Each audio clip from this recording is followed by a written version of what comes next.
Here we go. Good morning, everybody. Is this Safety and a Sportswriter with Knoxville Nate and Big Joe coming to you on a Saturday morning. It's getting a little hot around here. Up here in the north, we're getting a little summer weather starting. We're in the 70s already. I know it's a little hot where you are, Nate. How are you doing today? I am doing fantastic, sir. I'm very happy. I don't know if I'm more happy that LeBron and the Lakers won or that Steph and the Warriors lost. It's like equal happiness for both things. I know you're celebrating that, and well deserved. I mean, the Lakers, right now, we're going to get into the NBA playoffs, but we got a lot to do. But I want to start with my fellow New York area people and how stupid they can be sometimes when they start yelling about their athletes when they come up. And you can figure out who they come up short. And you can figure out who I'm talking about, Julius Randle, who the Knicks bowed out with last night. But what pisses me off more than anything else is I remember, and it's a quote that came to mind when they were talking to Bill Parcells years ago, and they were talking about his quarterback situation. He looked at the sports radio and goes, "What do you think? We can dial 1-800-quarterback?" It's like, Julius Randle, I understand he had a lousy playoffs. I understand he's done this before. I understand his petulant attitude. I understand a lot of the stuff that goes on with Julius Randle. But 25 points and 10 rebounds for a season is not easy to replace. It's not easy to find a forward in the NBA who's a all NBA type player and gives you 25 and 10 every night. 25, 10, and 4. Right. So, I mean, these guys, this is how spoiled we are as, you know what, I've said it before, this PlayStation 2 mentality where every player is at his best all the time. You know, you get used, you grow up playing video games, and that's what we listen to, people calling in these radio shows, and that's what they think it's like. And you can just make an easy trade, too. You got to trade his salary. You got to get something back that's worth that. And if you trade Julius Randle, there's no guarantee that the Knicks won't step back next year and become a 30-win team. Well, they overachieved this year. Let's just be honest. The Knicks overachieved for what they have and who they are and where they are at. They overachieved, and there's no doubt about that. And Julius Randle was one of the main parts, as you said, 24 points, 10 rebounds, 4.1 assists a game. That's not sliced cheese. And let's be honest, the Bucks, who were 58-24 and the number one seed in the better division, the East, lost in the first round to the number 8 seed, Miami Heat. Now, the Miami Heat have proved to be good, but we already knew that. We said this was a very, deep playoffs and a lot of parity. But I'm just calling a spade a spade. The Bucks, the number one seed, lost, and we're complaining. The Knicks fans are complaining about getting to the Final Four. I mean, I don't understand that. They did really well. Julius, didn't have the best shooting game last night. I think he was 3 of 14, 1 of 7 from 3, but he still had 15 points. He had 11 rebounds. He had 3 assists. They were +3 with him on the floor. He wasn't the reason that they lost. No. They played a great game. It was 96-92 in an elimination game. I think if you're not an idiot, you walk away from the season happy with what the Knicks did. I totally agree with you. And another thing they're talking about on the radio, and you've been talking about this guy for 4 years. I got to give you credit. Bam Adebayo. They act like they just discovered him. I mean, the guy's been a beast, especially in the playoffs, for at least the last 4 years. If you didn't know that Bam Adebayo was going to be a handful for the Knicks coming into this series, then you don't watch basketball. And I'm not a big NBA guy. I'm more an NHL guy. But even I know who Bam Adebayo is. And these guys are acting like, I can't believe he couldn't play like Bam. Look, Bam Adebayo is equal to Julius Randle. And he can play as good as him, if not better. He might be even a little bit better as an all-around talent. But, I mean, like you said, the Knicks are a year, 2 years maybe ahead of schedule. They've got their point guard. They've got to bring Josh Hart back. They've got, RJ Barrett may be a sixth man. The only thing I would experiment is getting somebody and using RJ coming off the bench a little bit, see how he works out as a sixth man. If you want to complain about somebody last night, RJ Barrett's who I would complain about. I mean, this is another guy, the Knicks basically had three guys that averaged almost 25 points, RJ Right. Barrett, Julius Randle, and Brunson. We just talked about Julius Randle's game. Brunson had 41, and RJ Barrett was 1 of 10 from the floor. So this guy didn't have a great game. Now, he was 9 of 10 at the free throw line, so he helped out a little bit there, but it was a bad night for RJ. But he's had a good season. I mean, this is a guy they drafted, so you got to look at him as a whole. I mean, he averaged 20 points on the year, 5 rebounds and 3 assists. This is a guy who they drafted, very high, number 3 overall, and he's actually panned out to be a decent player. So the Knicks should be happy with what they've got. Yeah, not to jump on a guy who's been injured, but they're getting a lot more out of him than Zion. That's true. And Cam Reddish was no bargain either. So I mean, Cam Reddish has been 100% bust. And I loved Cam Reddish. I thought he was superiorly talented. I thought he might be the best of the 3 in the NBA. I kind of bought into that hype. He has been an absolute bust and can't even get on the floor for some of the worst teams in the NBA. So, yeah, look at those 3 guys. Zion is oft injured. Cam Reddish sucks. And RJ Barrett's probably the best of the 3 and has helped his team advance into the Eastern Conference semifinals. I think that's a solid draft pick right there. You did good with the trade. The coach is kind of working out. How about being happy and expressing gratitude for how well they played, considering how bad they played the last few years? And Bam Adebayo is not a one-year wonder here. This guy's been playing good his entire career. He's the one Heat player that's actually played good all year. He's averaged over 20 points. He's averaged almost 10 rebounds. That's a double-double with 20 points. And he shot 55% from the floor. Played good all year long. So it wasn't a shock to me to see him play good in the playoffs. No. And like you said, the Knicks are on the right path. You don't need to blow this thing up right now. You don't need to go and become if you can get a superstar to come here and it's worth it, fine. But you have a good core. All you need is some pieces. You may want to, upgrade its center a little bit. You may want to, get their bench is pretty damn good, but you can get a few more people to the bench and maybe get maybe a better three position, maybe a better small forward. Yeah, I mean, it's time to cut ties with Derrick Rose. He doesn't even play anymore. I'm not sure. I can't exactly remember how much money they're paying him right now, but I'm pretty sure it's a nice chunk of change.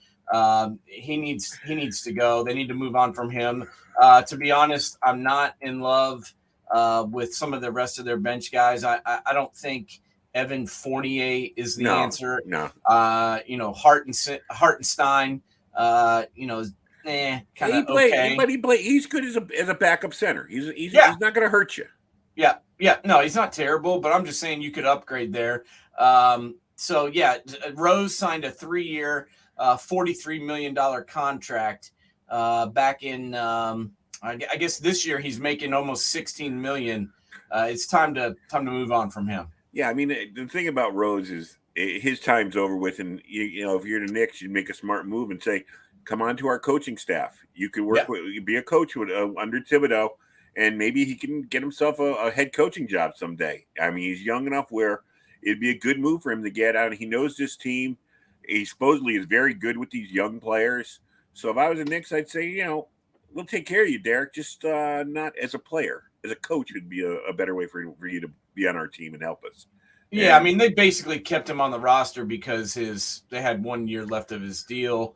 It expires at the end of this season. I think maybe that he might have a club option for next year. But it's time to take the hit, even if you have to hurt the cap a little bit. I mean, hell, the cap in the NBA is like $500 trillion. So move on and out. And he's got a good relationship with Thibodeau, so maybe he can make that work. Yeah, and I'll tell you, I can understand. I'll give the Knicks Knicks fans a little sympathy here, because I can understand when you look at these playoffs and it looks like the doors are wide open where a team could be a 1-year wonder like Detroit did years ago and steal a championship. it looks like everything's falling into place for the Lakers or the Heat to be a surprise team that could steal a championship this year. We talked about Denver last week. How they're the best team with no love. Nobody loves the team, but they did a solid job, and we'll see what the Lakers do with them. The Nuggets have never been to a final, which would be really weird to watch. And then you got the Celtics in Philadelphia beating up on each other, and Jason Tatum has not been lighting the world on fire this playoffs. I mean, neither of those teams seems to want to win. What do you think about that series, the Celtics and the Sixers? I'll certainly tell you, but first, I want to talk a little bit more. We can't gloss over that Nuggets series. Okay. Because let's talk about the Suns for a minute. The Suns looked to me like a team that was heading right for the Western Conference the NBA championship a couple years ago when they had Chris Paul, they had Devin Booker, they had DeAndre Ayton. This team looked like they were ready to win a title. They were very, very close. You remember they lost, I believe, to the Warriors in the Western Conference Finals. But they looked like they were ready. They got a good coach. Everybody likes the coach. They had a good bench. It just looked like they were ready to go. Then what do? They go out and get Kevin Durant. Yeah. And what happens? They get worse. They get worse by adding Kevin Durant to the team. And let me tell you, it's just going to get worse from here because now he's going to blame everybody else that they lost. Now he's going to get on Twitter and start talking shit. It's not going to get better from here. And the other night, it was a disgrace watching him play basketball. I got to be honest with you. I mean, this guy's obviously one of the most talented players in the league, but it was embarrassing watching that game. I mean, the Nuggets were up by 30 points they were up by 20 something in the first quarter. It was 44-26 at the end of the first quarter. And it just got worse from there. And he ended up, putting some points in at the end so that his stat line looked good. But all in all, the guy was 8 of 19 from the floor. He finished with 23 points because he shot 7 free throws and made them all. But 8 of 19 in an elimination game when you're supposed to be one of the best players in the NBA, I don't think it gets talked enough. Yeah, he's supposed to be one of the best players ever. And the guy goes 8 of 19 from the floor in an elimination game and makes the team worse after he joins them. Yeah, I think that's where you got to give, and I know you're not a big fan of it, but that's where you got to give the Golden State Warriors, Kerr and Curry credit. When he came up there to Golden State, they allowed him to be, the kind of guy he is, and they were able to make it successful. He doesn't work other places. It doesn't work. You got to have a superstar like Steph and that's willing to subjugate his credit and give it to Kevin Durant and just say, okay, you get the credit. Just give me a ring. But that doesn't happen very often. No, I mean, it was an embarrassing game to watch. And honestly, it's he's made Booker worse, which, I don't know how that happens. I mean, Booker was one of the top, if not the top scorer in the league a couple of years ago. And the other night against the Nuggets in the elimination game, the Suns were negative 27 point differential with Booker on the floor. I mean, that's just hard to even believe. He was 4 of 13 from the floor, 1 of 3 from 3-point. He finished the game with 12 points. I mean, it didn't even look like the same guy that we saw a couple years ago. And not only did they suck on offense, but they couldn't play defense. I mean, Jokic had his way. He was at one point, he was like 10 of 12 from the floor. I think he finished 13 of 18. I mean, he could do whatever he wanted to. Jamal Murray had over 20 points. I mean, they had 3 guys with over 20 points, including KCP, Kentavious Caldwell-Pope, who nobody wanted last year, and he looked like an all-star against the Suns. So that's my point on them. It was embarrassing to watch, and I don't even really know what to say. But I think signing Kevin Durant didn't end up paying dividends, did it? Well, let's face facts. When you think about the major sports, football, baseball, basketball, the one sport where one player can make and break a team, and we've seen it many times. All you have to do is chart LeBron's career. When LeBron gets on a team, they get measurably better, if not championship level, right away. When Kevin goes to a different team, it doesn't always happen that way. I mean, the Nets were heading in the right direction. They had a good, solid team, a good coach, and all of a sudden, KD and Kyrie come to town, and they blow the whole thing up. And where are the Nets now? They're back at step one. And look what Kyrie did down in Dallas. He tore that team apart in less than half a year. So, I mean, you don't have to be Sherlock Holmes to put the clues together and say, if you're going to get this guy, I mean, you better have somebody on the team. If you're going to get Kevin Durant, you better have someone on the team he either respects or fears. Or listens to. Right. And there's nobody like that on the Suns. I mean, maybe Chris Paul, but, Chris Paul doesn't really have the credentials even Kevin Durant does. And he's, old and he gets hurt a lot. He can't even stay on the court. So he can't really control Durant at this point. And, you look at those three guys, that were in Brooklyn. You got Kevin Durant, you got James Harden, you got Kyrie Irving. I mean, if I think about which one of them is the best player, I probably would put Harden 3, but he's the one that's taken the next step and actually tried to help his team and become a team guy more than he's ever, done since he was at Oklahoma City. Well, I think what James Harden has finally come to the realization is that his rep is not that good. And he wants to improve his rep. I mean, Kevin and Kyrie were given the keys to the kingdom, and nobody could criticize them. They're great players and everything, but nobody would criticize them. And meanwhile, Harden, everybody found a way, whether it's the beard, whether it's just whatever. Harden attracts hatred for some reason. And I think he came to the realization that, all right, maybe I got to change my act a little. Maybe getting it on a championship team and winning will be a good deodorant, and people will think of me differently. But well, you go back to the Rockets days, when he was playing for Houston, the guy would score 40 points a night, 50 points a night, actually, for a while there.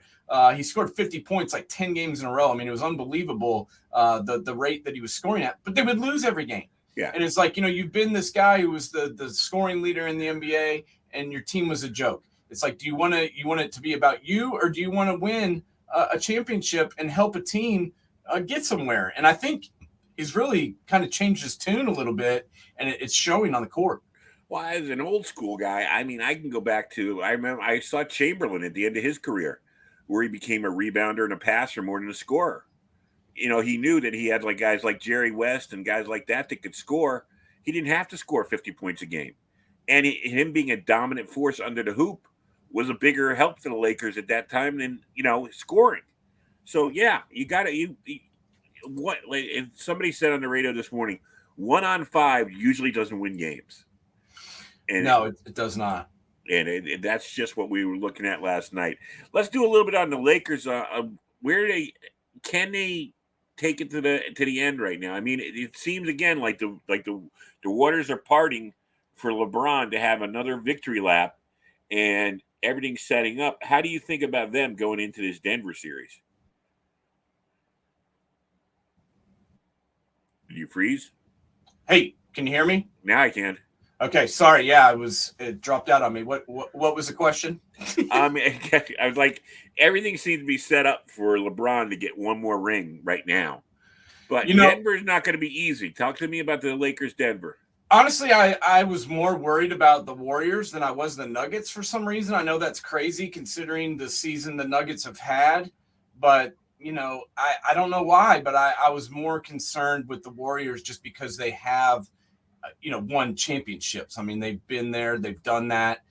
They've won multiple championships. They know what it takes. They know what it takes each night in the playoffs. I'm not sure Denver does yet. I mean, they've done well this year so far in the playoffs, but in years previous, we've seen them fall off. Regardless, whether the Lakers win it all or not, this is a team that was written off. This team started off 2-10. People were talking about them potentially being the worst team in the league. I remember the LeBron trade rumors. They were going to get rid of, they were going to let LeBron walk. He was going to go back to Cleveland, or there was a number of rumors about where he was going to go. This team was completely and 100% written off. Even throughout the rest of the year, when they got Davis and LeBron both playing healthy at the same time, still nobody took them seriously. And even when they made that late run and got in the playoffs, nobody figured they'd get past the play-in game, maybe the first round. And here we are once again. And last night, showed one more time why this guy is one of the greatest to ever do it. I mean, 30 points, 9 rebounds, 9 assists. He's almost my age. I mean, I just can't even get out of bed. And this guy's dominating an elimination game against the 4-time world champions. It's astonishing to me. He's a freak of nature. It's just I still don't even think he gets the credit he deserves, because there's people that either love LeBron or hate LeBron, and there's really no in between. And so some people just he sucks, and don't even give him credit for what he does, and it's just unbelievable to watch. You can't not give the man credit. It's just I can understand. Look, I hate the Yankees, and I can be irrational about it. But I mean, I understand I'm irrational. If you can't respect LeBron, considering early in his career taking a Cleveland team that had no business being in the playoffs, let alone in the finals, to the finals, then helping Miami become a dominant force, then going back and rejuvenating the Lakers, or back to Cleveland to win a title, and then going to rejuvenate the Lakers. I mean, I'm always gonna say Michael's the best player I ever saw, and but LeBron's right up there. It's 1 and 1A. I mean, there's very little separation between the two, if at all. And it just, I mean, it's the old saying. I mean, it's like comparing Joe Montana and Tom Brady. Would you rather be undefeated in the Super Bowl like Joe Montana was 4-0, or would you rather have gone to 9 Super Bowls and win 6 of them, or 10 Super Bowls and win 7 of them? I mean, you know what I mean? It's like you're splitting hairs over greatness. Yeah, I mean, I don't really like the Michael Jordan to LeBron comparison, honestly, because they're two different type of players. They come from two different eras. They're both good. I mean, they're both one of the top, two.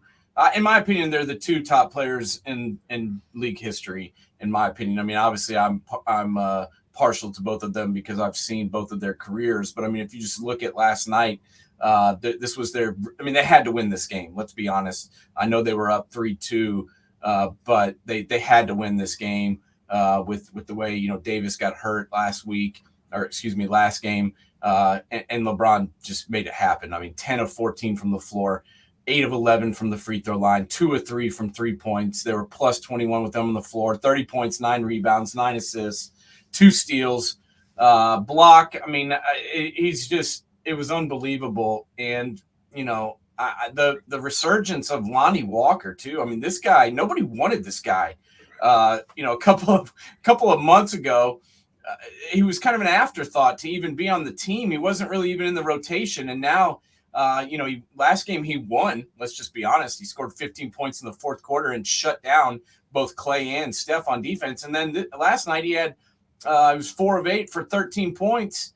And 3 of 5 from 3, had another big game. So, I got to give credit, as I mentioned on the last show, I got to give credit to the GM and the staff at Los Angeles. I mean, this team was not good before the trade deadline, and they said, okay, that's fine. Let's redo it and bring in a new cast of characters for LeBron and Anthony Davis to work with, and they did, and it's completely a different team now. And that's the difference between LeBron and Kevin Durant. Yep. Kevin Durant will get mad and stamp his feet and not try and work, where LeBron will make it happen. He'll figure out some way to win. He'll figure out some way to make it so the team has a chance to win. And that's the big difference. That's where Kevin Durant can jump up, and he's one of the most talented players I've ever seen. He's got everything. But there's something missing from him, and maybe it's something in that the thing we can't see, we can't qualify, we can't quantify it. It's in the heart, in the soul. These guys want to win more than get, like you say, their stat line up and be. It's not even about. I think LeBron. I'll tell you, over the last 50 years, probably the 3 best players in the NBA, and I don't think you'd argue with this, has got to be Kobe, Michael, and LeBron.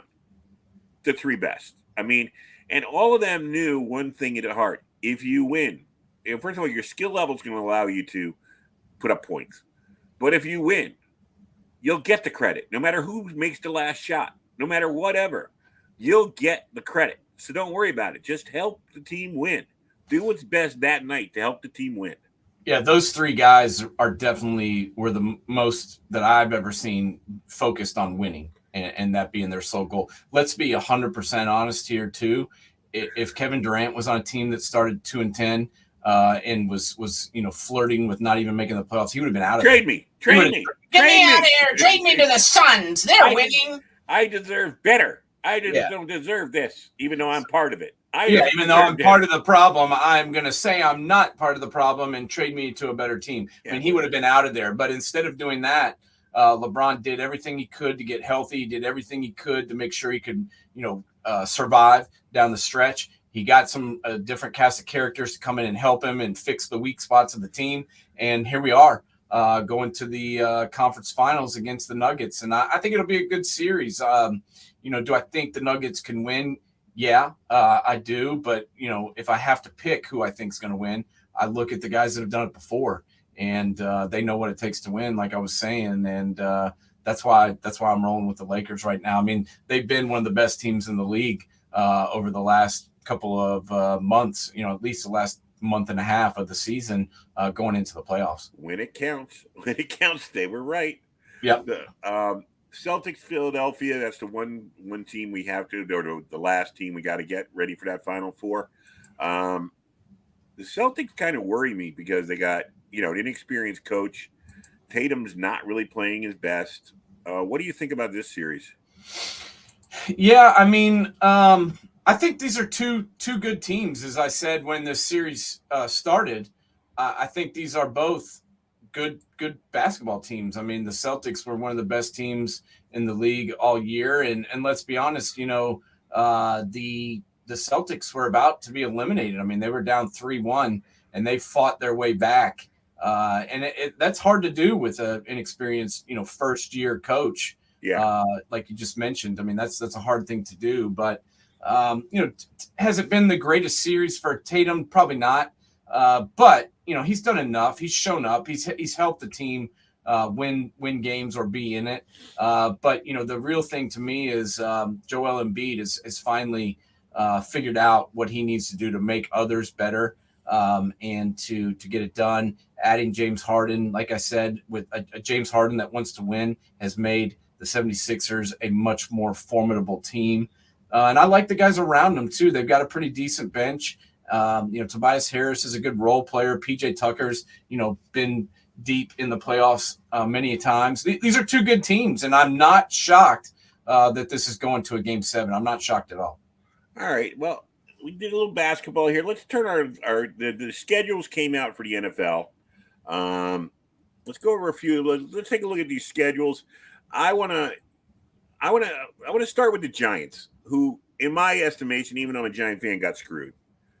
How can they have 7 road games out of their first 10? I don't know. What did Amara sleep with Goodell's wife? What happened? Yeah, that is kind of shocking, especially a team that's coming off a really good year and trying to take that next step. Starting the season on the road 70% of the time in their first 10 games, that's rough. I don't know how you overcome that. This team, although is improved and good, I don't know if they're good enough to win 7 games on the road to start the season. That's tough. And look at some of the places they have to go: San Francisco, Miami, Buffalo, the Raiders. And then we'll see what the Raiders are like, even though Tom Brady, I guess, is going to be an owner soon. And Dallas. Dallas is never a great place for them to travel to. So, I mean, I could see them losing all of those games. I could see them, 1, 2, 3, 4. I could see them coming out of those first 10 games with 4 or 5 losses just because of the schedule. Yeah, that's true. I mean, this is what you get for winning. Your schedule gets harder. And that's what they're dealing with a little bit here due to their, playoff win and being a team that, had a good season last year. They get a little bit harder of a draw, but I don't understand all the, being so front heavy with all these away games. And, they have to go out west to begin the season. They open up on September 10th against the Cowboys, and then they go out west 2 weeks in a row to play the Cardinals and the 49ers back to back. And then to finish their season, if Dable can get them through the tough part of the schedule, keep them competitive, they got to play the Eagles twice in the last 3 weeks. Yeah, I didn't really understand that. They don't play Philadelphia until Christmas Day, right? And then they come back and play them again on January 7th. So you play them twice within a week and a half. That's just kind of crazy to me. I mean, let's face facts. If you're the New York Giants this year, the playoffs begin on Christmas Day for you, because you're probably going to be if you're competitive. And you're probably going to be like close to a 500 team, maybe a game ahead or a game below 500. Playoffs start that week if you're going to try and make the playoffs. Let's face facts. Yeah, there's no doubt about it, and we'll see. Where they're at when they get to that stretch. They do not have a real favorable schedule. Honestly, it looks a little difficult, to be honest, to get going to start the season and all the way through. It's not going to be an easy cakewalk for the Giants this year. No, and then let's go back to the top. Let's take a look at the Jets next, because the Jets are they're going to be the darlings of prime time and the TV networks. Everybody's going to want to have a Jet game on it. The Jets. Let's see. I got to get down to my Jets. Here we are. Start out with Buffalo, Monday Night Football. Then they go to Dallas. Then they got the Patriots, who we don't know which Patriots, but we know the Patriots do have their number. We'll see if Aaron Rodgers can fix that. Then they got Kansas City coming in, and then they finally get a break, maybe, with the Broncos. And then they got to play the Eagles, and then they have a bye. So Aaron Rodgers is going to earn his money to get the Jets to something like 4-2 out of the gate. What do you think? Yeah, if they start 4-2, look out, because then we've got a Jets team that's in contention, because that's a brutal start. I mean, only thing I've seen that's tougher than the Giants start is potentially the Jets. Opening the season on 9-11 against the Bills is going to be a tough pill to swallow, and then going to Dallas, coming home against the Patriots and the Chiefs. And you said the Broncos are no good. Well, we'll see. They were no good last year. Right. But they've completely retooled that team. They've got a bunch of new players. They've got a brand new coach who's won a Super Bowl and certainly knows how to score points and get yards in this league. One of the best minds in the game. Exactly. So he's going to make this offense better. Can he completely rejuvenate Russell Wilson's career? I have no idea. But he's definitely going to make this offense better. That much I know for a certain fact. So I look at the start of the schedule, and this is where we're gonna see real quick if the Jets can live up to the hype, because they do not have a real simple schedule. No one does in the NFL. I mean, let's be honest. Yeah. They're every team is good. There's a lot of parity in this league. We see worst to first in divisions all the time. But this, by anyone's standard, is a very, very tough start for the Jets. And then let's take a look at the jersey you're wearing today, the Baltimore Ravens. This is going to be a tough division. Always is a tough division. But they've added a lot of pieces to them. They start out with Houston. That should be okay for them. But then they got Cincinnati. Then they got the Colts. Then they play the Browns in Pittsburgh. And we'll see what Tennessee's like. And then week 7, you got Detroit. Baltimore should be okay. I mean, they should get out to a pretty good start. Cincinnati, of course, going to be a tussle. Cleveland's always a tussle. Pittsburgh's always a tussle. That's a war. What do you think about the start of their schedule? Yeah, I mean, this is all set up for them to start off pretty well. I think they've finally got their quarterback signed. There's not going to be questions about that going into the year. They finally have a couple people that can catch the football for him to throw it to, so that's good. The running back room should be, way more healthy than they have been. And the offensive line should be a little bit improved. So I'm pretty high on the Ravens this year, and I like the way their schedule sets up. I mean, obviously their division's going to be tough. I don't know if you saw, but we had a little bit of breaking news today right before the show started. The Browns made a trade and picked up Zadarius Smith from the Vikings to bolster their pass rush. And that's actually a really good pickup for the Browns because they're upgrading that other spot. They've got Myles Garrett. They got rid of Jadeveon Clowney. They bring in Zadarius Smith. Zadarius Smith is better than Jadeveon Clowney. I mean, there's no doubt about it. He had 10 sacks last year in a limited role, and he's going to be an upgrade for them. I mean, on paper, the Browns should be a better team, which we don't know whether that will actually take place because what's on paper and what we see out of the Browns is two different things. But it should be a very good division. And from top to bottom, this is the one we talked about the other day. I said, tell me who's going to finish last in this division. Yeah, but I will say one thing. If the Browns don't get off to a fast start, Kevin Stefanski better put his house on the market. Yeah, that's true. I mean, it's a put up, shut up kind of year for him. They're not going to get rid of Deshaun Watson. They can't. Right. So, they're not going to blame the quarterback or get him out of town. And, they kind of blamed the quarterback last time, and shipped off Baker and put all the blame on his shoulders. So now the coach has got no leg to stand on. It's boom or bust for Stefanski this year. There's no doubt about it. And then let's take a look at the Buffalo Bills. Everybody's favorite the last 3 years, but they haven't been able to do it in the playoffs. But, I mean, they're a good, solid team. This schedule doesn't look that bad to me. I don't know. What do you think about it? The Bills are, they're a very good team. And to be honest, I think they got better in the offseason. I think they kind of won the offseason, in my opinion. They open up against the Jets, and then they play the Raiders, the Commanders, the Dolphins, and the Jaguars and the Giants. So, I could easily see the Bills starting off, 5-1, 6-0. I mean, I could see that happening because, like I said, I believe in what they did this offseason. I think they've gotten way better let's talk about what they had at running back last year. Not much.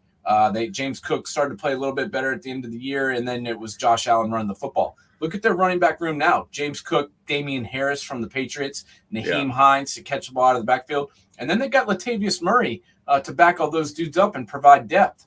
And then they've got the receivers I like. The offensive line is going to be better, I think, than it was last year. And then they've got everybody healthy again on defense. So this is the team, should be the team to beat, one of the teams to beat in the AFC, if not the entire league.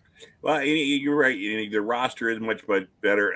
I'll be interested in the first week. I mean, they got to go to London to play the Jaguars. That's always, and I always love a London game because it gives me something to watch at breakfast.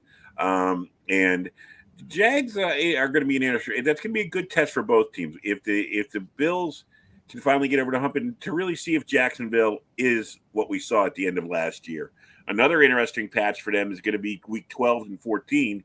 Or actually, the 12 to 16, you start out with the Eagles, then you got a bye week, then you travel to Kansas City, then you got Dallas at home, then you go all the way out to play the Chargers.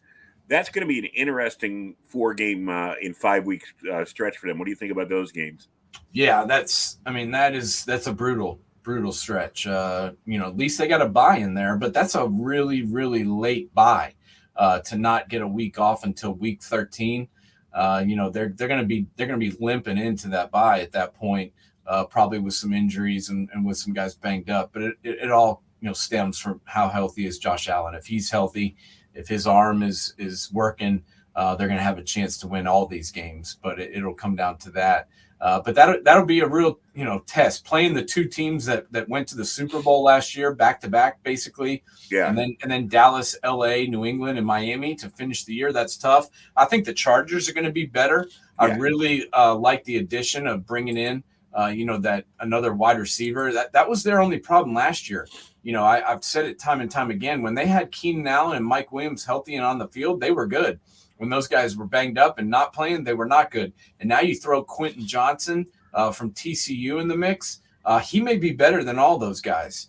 And right. They're going to be much improved with that receiving core, I think, because obviously we know Justin Herbert's good. Another top team in the AFC North, we got Cincinnati Bengals. They start out with the Browns and Ravens. Always seems to happen to them somewhat like that. Then they got the Rams, Titans, Cardinals, and Seahawks. They should get off to a pretty good start. I don't know what the Rams are going to be like. They're kind of in a retooling kind of mode. Tennessee, we've talked about their quarterback problems, and is Derrick Henry going to be able to stay healthy? The Cardinals, you're still not going to have their quarterback back, and they're going to be a little bit of a mess with a new coach. And then you got Seattle trying to prove that we love Pete Carroll, but can Geno Smith do it 2 years in a row? And I mean, Burrow could get Cincinnati out to a nice start there. What do you think about that schedule? Yeah, I mean, the only thing that's a question mark for me about the Bengals is their secondary. It's going to be a lot different. They had those two safeties that kind of made everything click, and they're both gone. I thought for sure they would sign one of them, but that I understand how the NFL works. They did draft Jordan Battle, and they've been drafting to replace these guys with Dax Hill and Nick Scott and all these other fellas the last few years. So it's time to see if they can step in and play. The rest of the defense is pretty much intact. So that's really our only question mark is what does that secondary look like, and can they play as well as the two guys that left? But I like the addition of Orlando Brown. That just gives them additional depth at the tackle position. They basically have 3 starting tackles now. With Jonah Williams, Orlando Brown, and Lyle Collins. Whether they're left or right tackles is up to debate.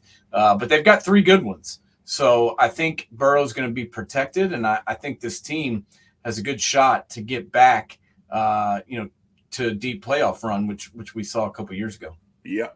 And then they have the team everybody loves to hate outside their fans, the Dallas Cowboys. Start out with the Giants, and they got the Jets. They got Arizona. I mean, this team is built for September. Their problems usually come late in the year, and they're going to have they're going to end, or actually I'll put 13, 14, 15, and 16 and 17. I mean, they got the Eagles, which is a great team, but the Dolphins, if they're healthy, will be a problem for them. The Lions, we don't know what the Lions are yet, but they got that kind of that. I think that's going to set their tone for the playoffs. What do you think about that stretch? For which team are we talking about here? The Cowboys. The Cowboys. Week 13 through 17. Yeah, the Cowboys to me are a team that I'm not sure did get better. Everybody else is kind of saying that they are, but I'm not 100% sold on that. We'll see. My biggest question mark with them is their quarterback. The guy played in 12 games last year and led the league in interceptions. That concerns me. And that stretch is going to be pretty brutal, honestly, going down. Washington doesn't scare me there in week 18. But starting with Seattle, that's going to be pretty rough. And that's a primetime game on Thursday. And then they've got a short week, and they've got to play Philadelphia after that.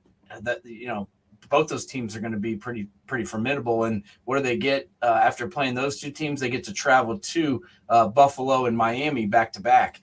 And then Detroit's no joke. So they're going to have a tough road to hoe to finish the season. And you talked about Stefanski being on the hot seat. I think Mike McCarthy's on the hot seat. I think if they don't win in the playoffs this year and make a very deep run, I think they're going to bring in somebody else. I think Jerry's already kind of pissed that he missed out on Sean Payton. And I think that Jerry probably has whispered in Dan Quinn's ear going, be ready. I think he probably is sitting there with, I think that's probably why Quinn hasn't left yet, because I know the guy probably wants to be a head coach again. And why would he stick around Dallas, be second the defensive coordinator, unless the owner has said, if something goes wrong, you're my guy. I don't know. That may be. I mean, I also think that Dan Quinn, he's been a head coach. He knows that it all comes down on you and you can get fired. All he's got to do right now is worry about his defense. As long as his defense plays well, he's going to keep his job, or he's going to go to another team and be the defensive coordinator there. So life is a lot simpler as a defensive coordinator in this league than being a head coach. I mean, we all know your time is not going to be real long unless your name is Mike Tomlin or John Harbaugh. So other than that, Bill Belichick's really the only guy I can think of that's been at the same team for a 10-year stretch. I think this is put up or shut up time for Mike McCarthy because they haven't really done much. I mean, they've won some games during the regular season, but this is a team that hasn't won a Super Bowl since Troy Aikman was behind center, and hell, he's been in the booth for 30 years. And I mean, they got rid of Kellen Moore. I mean, he left, so there's a scapegoat that he can't use anymore. So yeah, it's going to be all on his shoulders. Let's take a look at Detroit. Everybody's darlings this year, and the beginning of their schedule looks kind of good for them. I mean, they start out with Kansas City, which is going to be no joke, as you would like to say. Seattle is going to be a problem, but then you got the Falcons, then you got the Packers, then you got the Panthers, then you got the Buccaneers. Those are all winnable games right there. They are for sure. The Falcons, Packers, Panthers, Bucks. That's 4 games they have to win, because they're not going to sneak up on anybody this year. I mean, they're playing in prime time. Everybody, loved the Lions, and rightfully so, the way they finished the season. But they're not going to sneak up on anybody this year. They're not going to, be a 7-point underdog and find a way to win. They're going to be, picked to win a lot of these games, and they're going to have to persevere. But I liked their draft. I think they got a lot of good players that make this team better and improve the depth. That's really where they were lacking last year on this team was depth. And now they're not. I mean, they have players a couple deep at each position, so they should be able to stick through it. My question is, do you think this team's good enough to win the North? And I don't know. I'm not sure if they're there, but they definitely, I think, can contend for it. Who do you think is going to win this division? Because I keep going back and forth. I'll tell you right now, I'm in my heart, I'm rooting for Detroit. I like Campbell. I'd like to see Jared Goff get a little bit more credit. I think he's a class dude. The way he accepted being traded to Detroit from a team that would go on to win the Super Bowl, never has bitched. He seems like a great guy. So those 2 guys I root for. The team is, and I hate this. I don't respect this team at all, but you always tell me I should, and you're right. You can't write off the Minnesota Vikings. I think Chicago's a year away. I think the Packers are going to take a step back with Love. It's there for them, like you say, but don't go short on Minnesota. They did win, 12 games last year? 13 games? 13. Yeah. So, I mean, everybody, I know, and thank you, Giants, for doing it. My Giants, or I shouldn't, the team I root for, the Giants, took them out in the playoffs and made them look horrible, but they were still in that game. You know what I mean? It's like, it's not like that the Giants killed them. So, I mean, I just think that Minnesota is going to be the biggest hurdle for them getting out of that, taking that division right now. I think the Bears are at least a year away, and I think the Packers are in a rebuild mode, retool. Yeah, no, I agree. And the Vikings schedule sets up pretty well for them as well. I mean, they start off against Tampa Bay, which they should be able to handle, and then they go to Philly, but then they play the Chargers, the Panthers, the Chiefs, and then Chicago. They've got the ability to win some of those games in there. And I think they can, the big thing for them is, can they win the divisional games? Because if they can beat, they can beat the Lions, if they can take care of business with Green Bay and Chicago, that's going to propel them to the playoffs. I don't think they care much about winning 13 games in the regular season. I feel like this team wants to win in the playoffs this year. And I think they're going to try and set up their level of play as such. Yeah, I agree with you. Let's take a look at the Jacksonville Jaguars right now. This team, the surprise team of the playoffs last year, maybe not with them in Seattle, but Jacksonville, I think a little bit more in Seattle, maybe not. But their schedule is not as tough out of division as I would worry about. I mean, Kansas City, of course, is going to give them a headache. At Buffalo, that's going to give them a headache. San Francisco coming in, that's going to be a little bit of a problem, depending on where their quarterback situation is for San Francisco. Baltimore is going to be a problem. But outside of those 4 games, I mean, they are in good shape in that division. What do you think? Who are you talking about? Jacksonville. Yeah. That's the key for me is I sometimes teams like this that really reemerge in the league, sometimes they take a step back, the year after that. But based on the division that they're in, I think they're in good shape because the Colts don't scare me at all. In fact, the Colts, I think, are one of the teams that could end up at the bottom of the pile, in my opinion. I didn't like their draft at all. No. Everybody's talking about how great their draft is. I thought it was horrible, to be honest with you. It could end up being good, I guess, if Richardson completely and utterly is the opposite of what I think he will be. And the rest of the guys didn't really do much to me at all either. So I'm really down on this division. I think the Titans are garbage. I think the Colts are going to be no good, and the Texans, have got some pieces finally, but that whole roster needs an overhaul, and that's going to take time. So I almost put the Jaguars into the playoffs by default right now because the rest of the other three teams in the division are horrible. I think this might be the worst division in football, in my opinion. I totally agree with you there. But I mean, and the other thing is, you use the word that should never be used, if, because if means you have doubts. You know what I mean? It's like if Anthony Richardson turns out to be ahead of schedule, if this new coach seems to be the genius that he was in Philadelphia, if Taylor comes back, if, and whenever you have to say if more than once or twice, the team's in trouble. Well, let me tell you here, Richardson's obviously a talented young man. He's got arm talent. He's got athletic talent, probably one of the most talented guys in all of football. But he's not a good quarterback. And where they draft, I already said this, that where they drafted him at number 4, he's not going to have the luxury of learning to play quarterback. No. He's going to have to learn to play on the field. And we've seen how that goes. You struggle a little bit. The press comes down on you. The team gets pissed. Like, the defense is playing good. Daniel Jones. Yeah, why can't this quarterback do anything? And he's set up for failure there, in my opinion. Yeah. Because he's going to have to play. They're not going to roll. They're not going to roll through this season with Gardner Minshew. I'm sorry. No one can. There's no way they're going to roll through the season with Gardner Minshew, and he's going to be out there sooner than later. And he's not close to ready. This guy couldn't complete 50% of his passes in college. He's not going to be able to do it in the pros. All right, with Kansas City's got their usual schedule. It's going to be interesting. Kansas City is going to be tested, not that they need it. You start out with the Lions, then you got the Jags, the Bears are there, the Jets, the Vikings. Then they go into their division. They got the Broncos, Chargers, Broncos. They got Miami coming. They go to Miami. That'll be the Tyreek Hill Bowl. Then you got Philadelphia, the rematch. Then you go to Vegas. Green Bay, not really a test, I don't think. Buffalo is going to be another tough one. The Patriots, you never know with the Patriots. By then, maybe, Bill O'Brien has Mac Jones ready to play and be what he looked to be in his rookie year.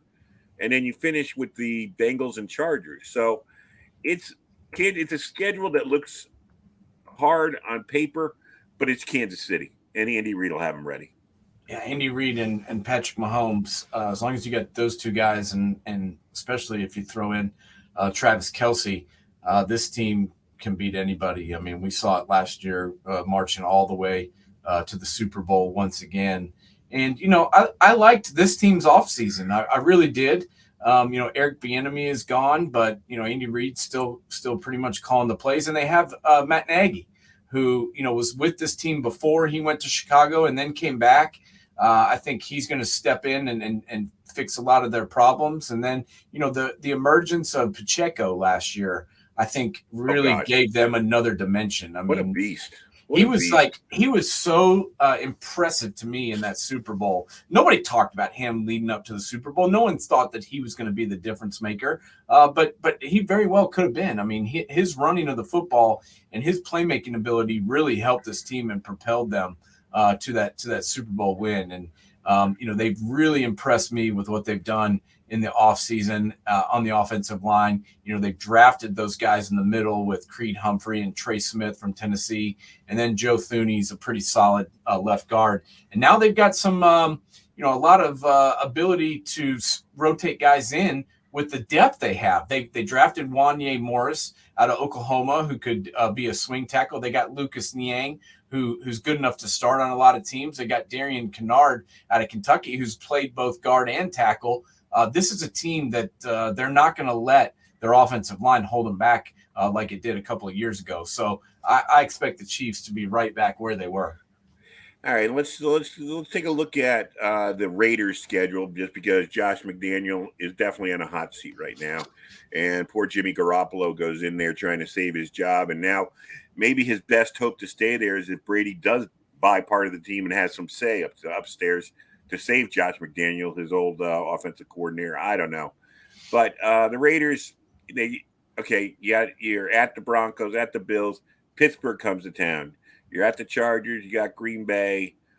You go to Green Bay. You go to New England. You got the Bears or you're at the Bears. What do you think about this schedule? Yeah, I mean, starting on the road twice to start the season and then coming home to play Pittsburgh, they're going to have their work cut out for them. I think maybe Brady's trying to help his old buddy a little bit. He's going to buy into the Raiders, and then he's going to, work for Fox and get to go watch practice for all these teams and then tell the Raiders what their game plan is. So he's just, staying on his cheating ways. I never thought about that. That's a good point. Yeah, I mean, don't you think that's kind of a conflict of interest? If he's there, so. Meeting with these teams, watching practice, figuring out their scheme and their game plans, and then he calls McDaniels. He's like, hey, this is what they're going to do. You may want to adjust your plans a little bit. And, it's just got conflict of interest written all over it to me. But I never thought about that. But McDaniels is definitely going to need some help because I could see this, if let's say they lose the opener to Denver, then they go to Buffalo. Well, that's a game that they're not really set up to win. So they start off 0-2 on the road. Then they come home and face, a tough Pittsburgh team on Sunday night in prime time. Let's say they lose that game. They're 0-3, and then they have to go to the Chargers. This season could get away from them really fast. And I haven't seen a level of coaching that I can believe in yet with Coach McDaniels as a head coach. And I don't think it's going to work. I think he'll probably be fired before the year's out, in my opinion. I think looking at that schedule, I could see 2-8. And they've got, you can't say they're rebuilding. I mean, they've got Devontae Adams, who's probably the best wide receiver in the league. They've got Josh Jacobs, who led the league in rushing last year. They've got Hunter Renfrow. They brought in Jacoby Myers. They've got that tight end room that I already told you about last week. Austin Hooper, Mayer, and OJ Howard. That's three of the best, one of the best tight end rooms in the league. And then he handpicked a lot of his guys from New England, and they've spent a lot of money upgrading that defense. You can't say this is a rebuilding year from them. This is a year where they're expected to win, and I just don't know if they're going to be able to with that coaching staff. No, they're going to wish they were in the AFC South where they'd have a shot maybe. They could. They could compete with the Jaguars over there if they could swap with the Colts or something. Yeah. But they can't do that, so it's going to be tough out there. That's the other thing is the division that they're in. I mean, good luck playing Kansas City. I think the Chargers are going to be better. What's the other team in their division? The Broncos, I think, are going to be better. So it's going to be a tough road to hoe for the Raiders.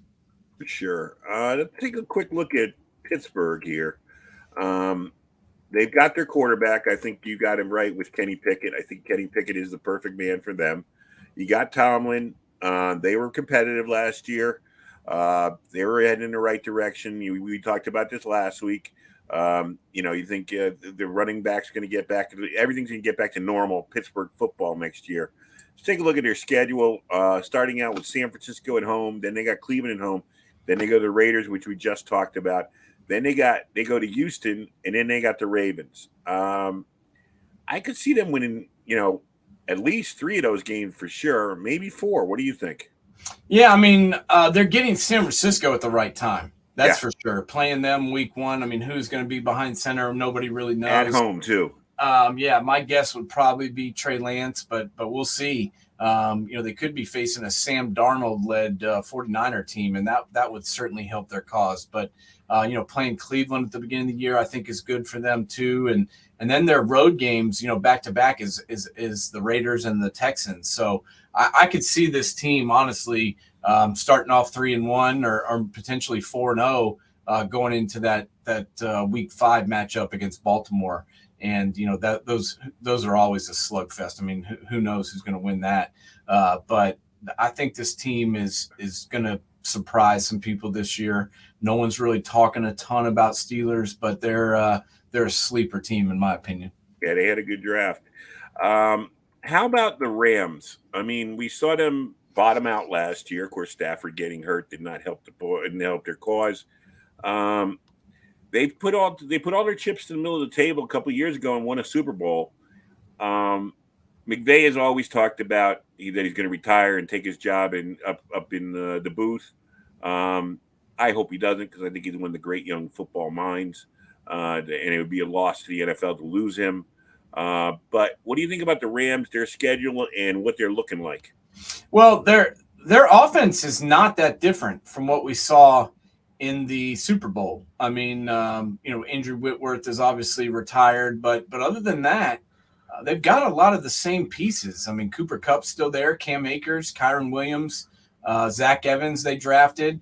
It's all going to come down to Matthew Stafford and his health.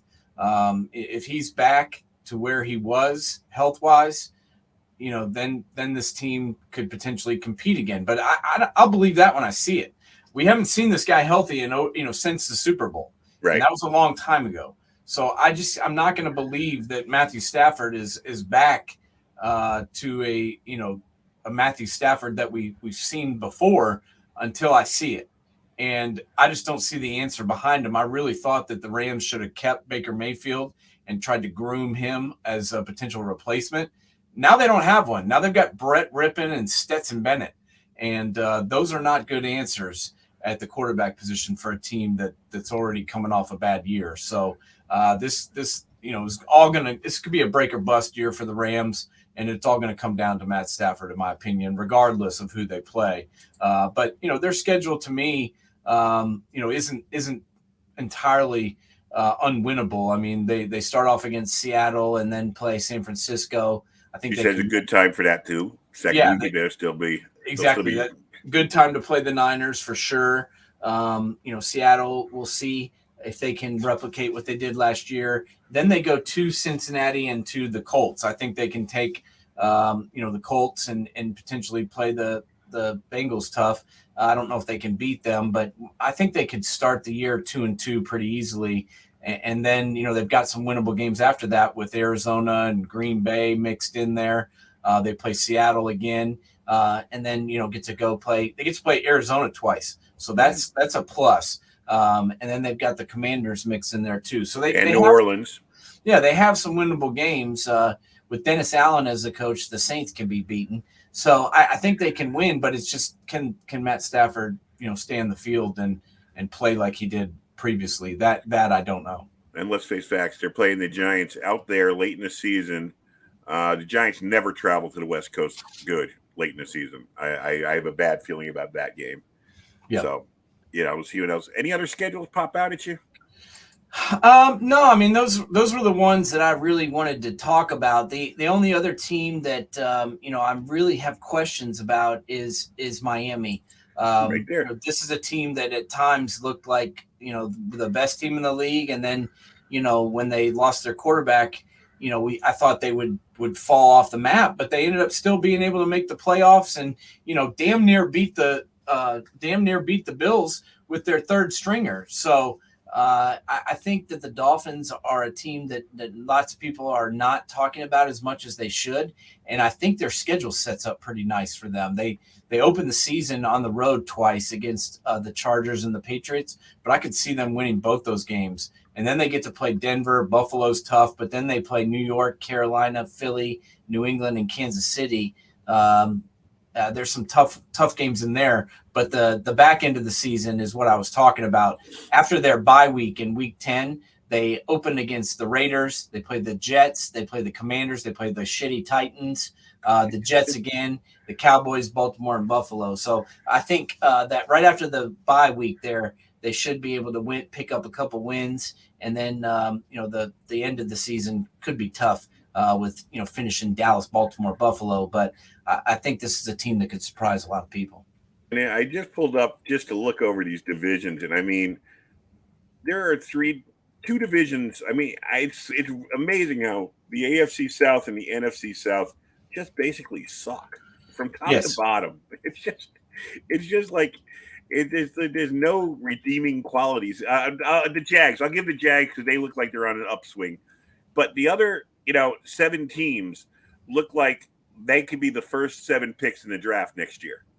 Yeah, I mean the Jags. We're talking about like them, like they're some fantastic team. They were 9-8 last year. Okay, I'm not ready to give them the Lombardi Trophy, and the rest of those teams are just, in my opinion, horrible. I think the Titans are going to take a huge step backwards. What did the Titans really do to improve their team? Tell me one area that you think of the Titans that's better.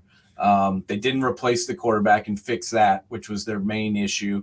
They did get Peter Skoronski from Northwestern, who I think will help their offensive line, but the rest of it, I think, is still in flux. I did not like the Andre Dillard sign. That guy's a bust.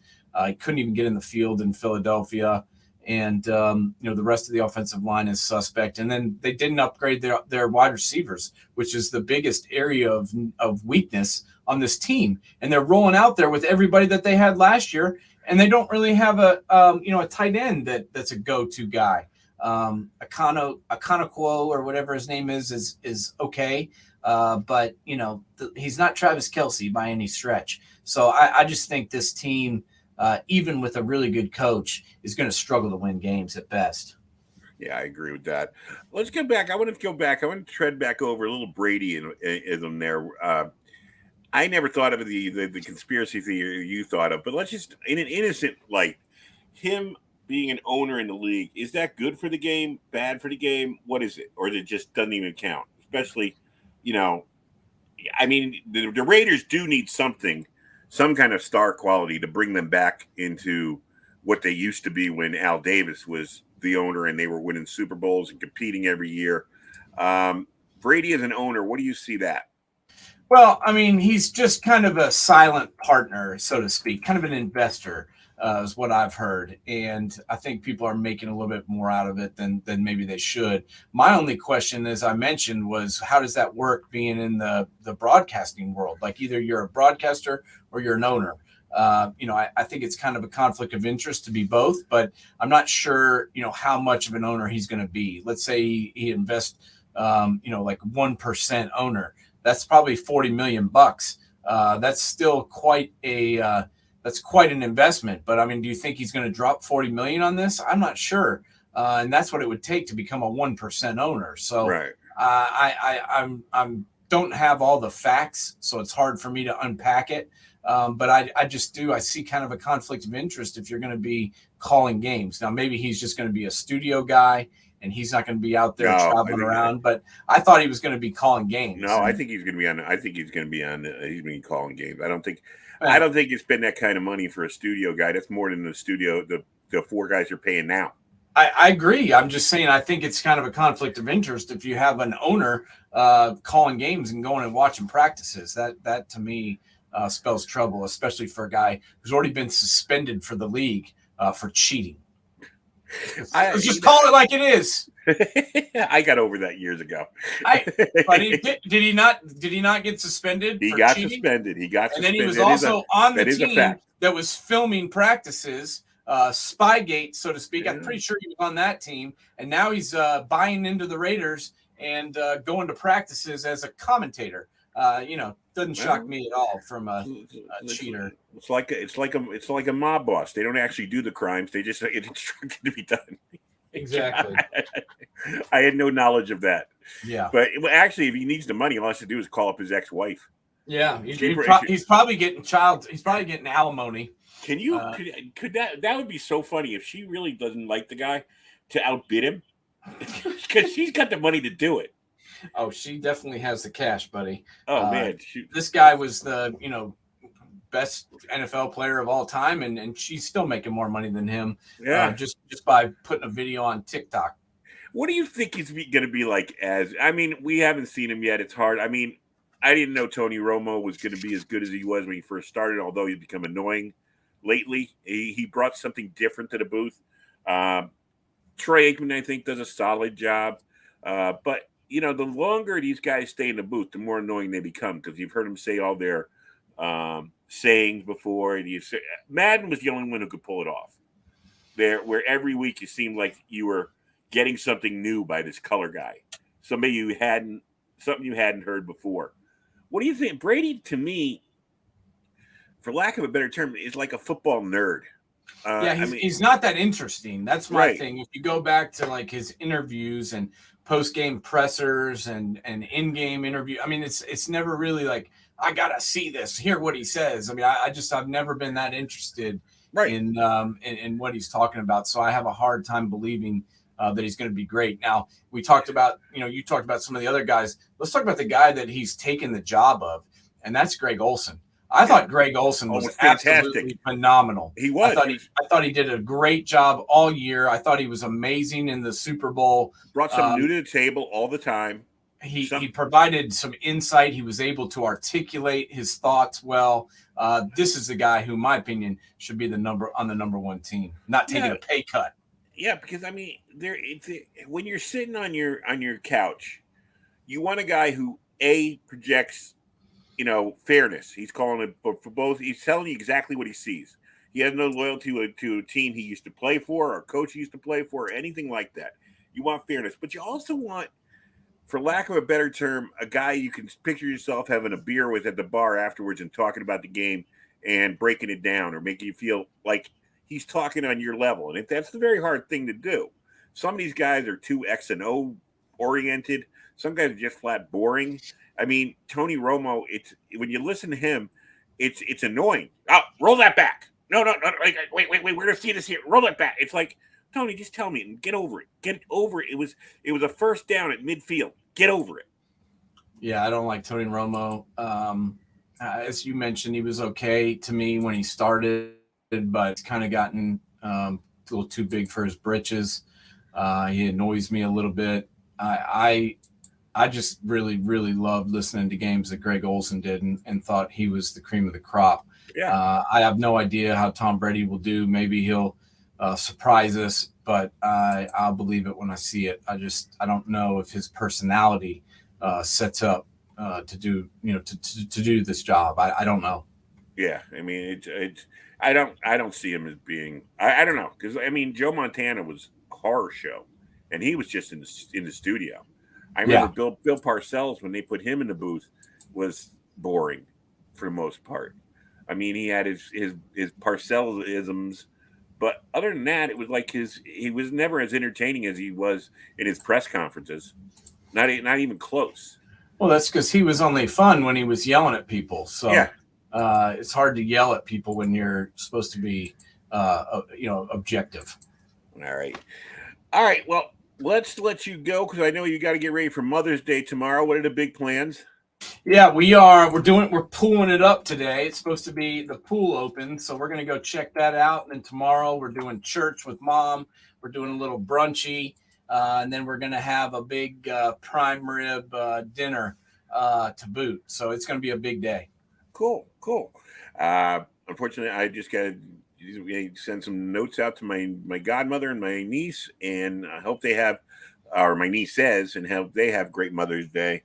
And so it'll be a pretty simple day for me tomorrow. I might even do some work. So We'll see what happens. Hopefully we'll be back on Thursday night as long as my schedule gets better. Hopefully I'm going to work tomorrow to try and get my workload down for this week so we can get back on track. And I will see you on Thursday night. Enjoy the rest of the weekend. Enjoy the pool. All right, buddy. Sounds good. Talk to you later.